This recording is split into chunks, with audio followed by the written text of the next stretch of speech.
Hello दोस्तों, आज की कहानी एक ऐसे प्लेटफॉर्म के ऊपर है जहां सिर्फ ट्रेन नहीं आती, उसके अलावा और भी कुछ आता है।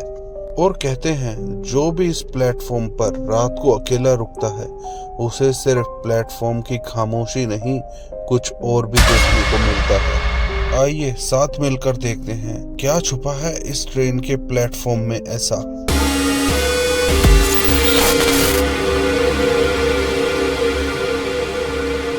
ये कहानी मुंबई के एक पुराने रेलवे स्टेशन की है। संदीप एक कॉल सेंटर में काम करता था जो अक्सर देर रात ऑफिस से निकला करता था।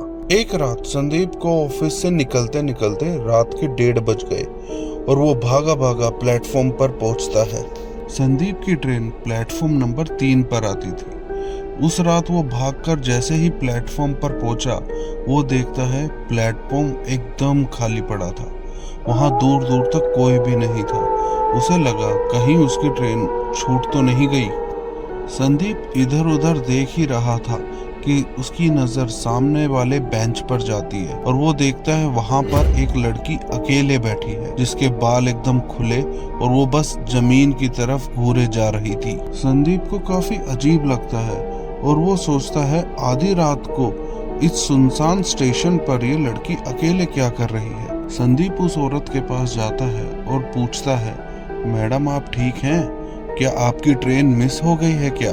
संदीप की बात सुनकर वो लड़की धीरे से सर उठाती है और उसकी आंखें देखकर संदीप एकदम हैरान हो जाता है। वो एकदम लाल और वो लड़की बस संदीप को एक ही बात बोलती है, नहीं मेरी ट्रेन मिस नहीं हुई, मुझे भी बस इस ट्रेन का इंतजार है। ये सुनकर संदीप को थोड़ा अजीब लगता है पर वो ज्यादा ध्यान नहीं देता और वो अपना दूसरी साइड जाकर खड़ा हो जाता है।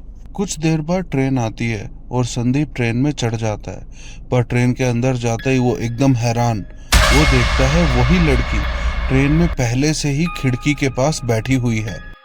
ये देखकर संदीप का दिमाग एकदम हिल जाता है क्योंकि कुछ देर पहले उसने उस लड़की को प्लेटफॉर्म पर बैठे देखा था, पर अब वो उसके सामने ट्रेन की विंडो सीट पर बैठी है। संदीप डर जाता है पर तभी ट्रेन चलना शुरू हो जाती है।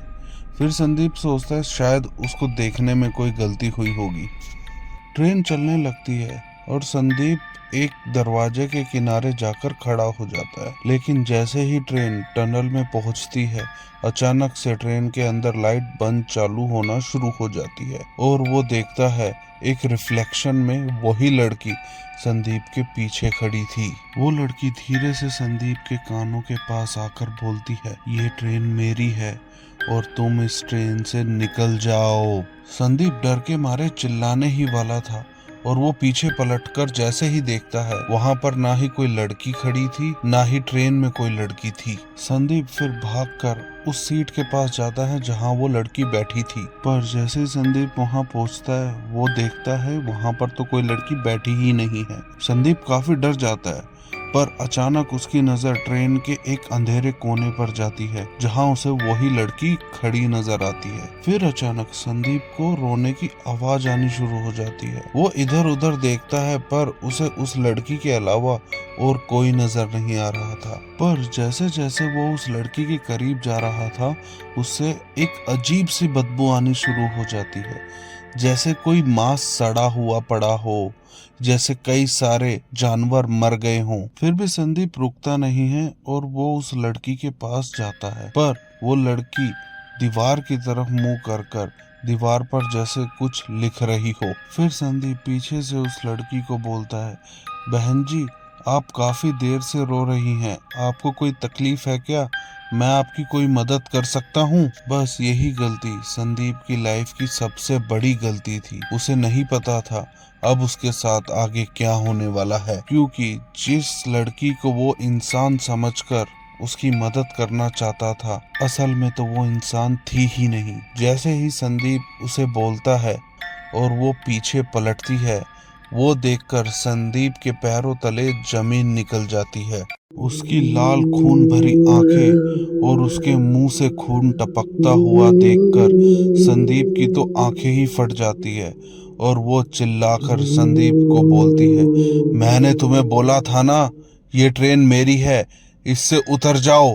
फिर भी तुम नहीं माने, अब इसका भुगतान करो। अब तुम अपनी जान से हाथ धो बैठोगे। जैसे ही संदीप ये देखता है, वो दरवाजे की तरफ चिल्लाता हुआ भागता है। जैसे ही वो दरवाजे तक पहुंचता है, ट्रेन अचानक झटके से रुकती है और ट्रेन की सारी लाइट्स वापस आ जाती हैं। तभी संदीप पीछे पलटकर देखता है तो ट्रेन में वो लड़की भी नजर नहीं आती। जैसे ही संदीप दरवाजे के बाहर देखता है, उसे नजर आता है एक प्लेटफॉर्म आ गया। वो फटाफट उस प्लेटफॉर्म पर उतर जाता है। संदीप के उतरते ही उसे सामने एक स्टेशन मास्टर नजर आता है। वो फटाफट उसके पास भागकर जाता है। वो स्टेशन मास्टर के पास जाकर कंप्लेंट करता है और बताता है इस ट्रेन में एक बड़ी ही अजीब लड़की है। वो स्टेशन मास्टर को सारी बात समझाता है, पर जैसे ही स्टेशन मास्टर पीछे देखता है तो वो देखता है प्लेटफॉर्म पर तो कोई ट्रेन थी ही नहीं। वो संदीप को बोलता है यहाँ पर तो कोई भी ट्रेन नहीं है, तुम कौन सी ट्रेन की बात कर रहे हो। संदीप भी पीछे पलटकर देखता है और वो एकदम हैरान, जैसे ट्रेन गायब हो गई हो। संदीप स्टेशन मास्टर को बोलता है नहीं, यहाँ पर अभी ट्रेन थी और मैं भी तो उसी ट्रेन में आया हूँ।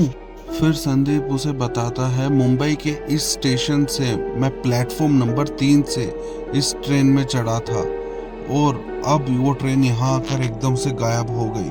प्लेटफॉर्म नंबर 3 की बात सुनकर स्टेशन मास्टर संदीप को सारी बात बताता है। वो बताता है कि कुछ साल पहले यहाँ पर एक लड़की का एक्सीडेंट हुआ था। तब से कुछ लोगों को रात को 1:30 बजे इस प्लेटफॉर्म पर एक लड़की बैठी नजर आती है, पर जो भी उस लड़की के साथ उस ट्रेन में चढ़ता है वो कभी जिंदा बाहर नहीं निकलता। स्टेशन मास्टर बोलता है कि तुम किस्मत वाले हो जो इस ट्रेन से जिंदा निकल गए, क्योंकि तुम्हारे मरने से पहले ये प्लेटफॉर्म आ गया। पर आज भी जब भी संदीप प्लेटफॉर्म नंबर 3 के पास से गुजरता है, उसकी गर्दन के पास एक अजीब सी ठंडी हवा गुजरती है। अगर आपको ये कहानी अच्छी लगी हो तो वीडियो को लाइक करें और चैनल को सब्सक्राइब करें।